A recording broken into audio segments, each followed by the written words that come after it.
Assalamualaikum warahmatullahi wabarakatuh. Innal hamdalillah wassalatu wassalamu ala Rasulillah Sayyidina Muhammad ibni Abdillah wa ala alihi wa sahbihi wa mawalah, amma ba'du. Alhamdulillah, dengan izin Allah kita bisa dipertemukan kembali di channel ini. Mudah-mudahan berkumpulnya kita di sini merupakan amal soleh, sehingga kita bisa bertawassul dengan amal soleh tersebut. Salawat serta salam dipanjatkan pada pemimpin muhsinin Nabiullah Muhammad sallallahu alaihi wasallam. Semoga kedamaian dan berkah terus tercurah pada keluarga dan sahabatnya. Allahumma sholli ala Muhammadin wa ala ali Muhammadin fil awalina wal akhirina wa fil mala'il a'la ila yaumiddin. Sahabat beriman yang dirahmati Allah, pernahkah kita menghitung berapa kali lisan ini mengucap astaghfirullah dalam sehari? Kalimat ringan di lisan, namun sangat agung di sisi Allah. Astaghfirullah bukan sekedar lafaz rutinitas, tapi itulah kunci pembuka ampunan, penarik rahmat, dan pelebur dosa. Saat hati gelisah, saat hidup terasa sempit, atau saat dosa menghimpit, maka kembalilah kepada istighfar. Namun sejatinya kalimat astaghfirullah dan astaghfirullahalazim sangat sering diucapkan oleh seorang muslim, dan biasanya penyebutan ini identik ketika mendengarkan sesuatu yang mengejutkan. Namun meskipun terdengar sama, keduanya memiliki makna dan arti yang berbeda. Patut dipahami bahwa masih banyak yang keliru terkait dengan pengucapan astaghfirullah dan astaghfirullahalazim. Namun sebelum kita lanjutkan pembahasan ini, jika sahabatku semua merasa bahwa konten ini bermanfaat dan menambah wawasan, maka dengan segala kerendahan hati kami mengajak silahkan tekan tombol like sebagai bentuk dukungan agar semangat dakwah ini terus menyala, serta jangan lupa untuk menekan tombol subscribe dan aktifkan lonceng notifikasi agar tidak tertinggal konten-konten Islami kami berikutnya. Dan jika menurut sahabat video ini layak untuk dibagikan, sebarkan kepada keluarga, sahabat, dan rekan-rekan Anda. Siapa tahu dari satu klik share itu Allah berikan pahala jariah untuk kita semua. Amin Allahumma amin. Sahabat beriman yang dirahmati Allah, kalimat istighfar didasarkan atas hadis riwayat Muslim dengan nomor 591 yang berbunyi astaghfirullah, astaghfirullah, dengan arti aku memohon ampun kepada Allah, aku memohon ampun kepada Allah. Kalimat istighfar ini memiliki keutamaan bagi kehidupan kaum muslimin. Lalu apa makna keduanya? Mana yang lebih tepat untuk diucapkan? Pada dasarnya, astaghfirullah dan astaghfirullahalazim disebutkan dalam hadis Rasulullah sallallahu alaihi wasallam. Ada dua hadis yang menjelaskan mengenai hal ini. Yang pertama, hadis yang menyebutkan kalimat astaghfirullah diriwayatkan dalam hadis riwayat Muslim. Sauban bercerita, jika Rasulullah sallallahu alaihi wasallam selesai sholat, beliau beristighfar 3 kali, lalu membaca Allahumma antas salam wa minkas salam tabarakta ya jal jalali wal ikram.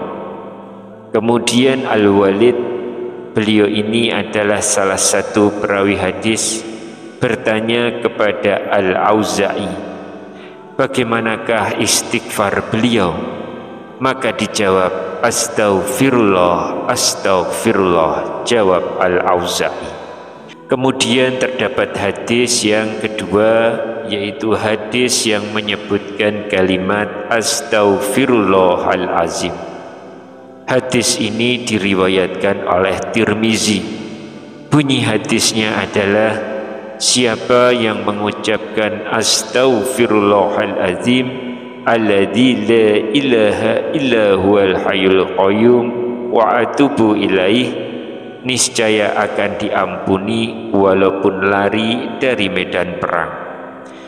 Menurut penjelasan dari Bapak Quraisy Shihab, asal kata astaghfirullah dan astaghfirullahal azim ialah ghafaro, yang artinya menutup. Dan menurut beliau bahwa yang ditutupi Allah secara umum ialah dosa. Selain itu, ghafaro juga bermakna memperbaiki. Oleh karena itu, beristighfar sama seperti meminta Allah Subhanahu wa Ta'ala untuk memperbaiki kondisi diri kita supaya menjadi lebih baik. Hal ini juga dijelaskan dalam Al-Wafi Syarah Hadis Arba'in Imam An-Nawawi oleh Mustafa Dib Al-Bugho dan Muhyi Al-Din Mistu, bahwa astaghfirullah memiliki arti memohon ampun kepada Allah, sementara kata Al-Azim dalam kalimat astaghfirullahal azim diartikan sebagai naat atau sifat dari Allah yang memiliki arti yang maha agung. Dengan demikian dari segi arti, maka astaghfirullah artinya aku mohon ampun kepada Allah, sedangkan astaghfirullahal azim memiliki arti aku mohon ampun kepada Allah yang maha agung. Lantas kapan sebaiknya kita mengucapkan astaghfirullah dan astaghfirullahal azim ini? Sahabat yang beriman, kedua kalimat tersebut bisa diucapkan kapan saja karena manusia tak pernah luput dari dosa. Jadi kalimat istighfar dapat dipanjatkan tanpa harus menunggu waktu yang tepat. Bahkan dalam sebuah hadis disebutkan Nabi SAW mengucap istighfar setiap hari, meski beliau termasuk manusia pilihan yang terpelihara dari berbagai dosa. Diriwayatkan dalam hadis Bukhari, Rasulullah bersabda, demi Allah, aku sungguh beristighfar pada Allah dan bertobat padanya dalam sehari lebih dari 70 kali. Sahabat beriman yang dirahmati Allah, istighfar sekali lagi bukan sekedar lafaz di lisan, tapi cerminan dari hati yang sadar bahwa kita ini hamba yang penuh salah dan Allah lah satu-satunya tempat kembali. Ketika kita mengucap astaghfirullah, kita sedang memohon ampun kepada Allah atas dosa-dosa yang telah kita lakukan. Namun saat kita mengucap astaghfirullahal azim, kita tak hanya meminta ampun, tapi juga menyandarkan pengakuan dosa itu kepada Allah yang maha agung, yang ampunannya luas melebihi besarnya kesalahan kita. Maka jangan biarkan kalimat ini menjadi kebiasaan yang hampa. Ucapkan dengan hati yang hadir, dengan jiwa yang tunduk dan harapan yang tulus akan rahmat-Nya. Mari perbanyak istighfar dalam keseharian kita. Semoga dengan setiap istighfar Allah akan ampuni dosa-dosa kita bersihkan hati kita dan mudahkan jalan menuju ridhonya. Allah berfirman dalam Al-Quran, wastaghfirullah innallaha ghafurur rahim. Mintalah ampunan kepada Allah, sesungguhnya Allah Maha Pengampun lagi Maha Penyayang. Quran Surat Al-Muzammil ayat yang ke-20. Wallahu a'lam bishawab. Wassalamualaikum warahmatullahi wabarakatuh.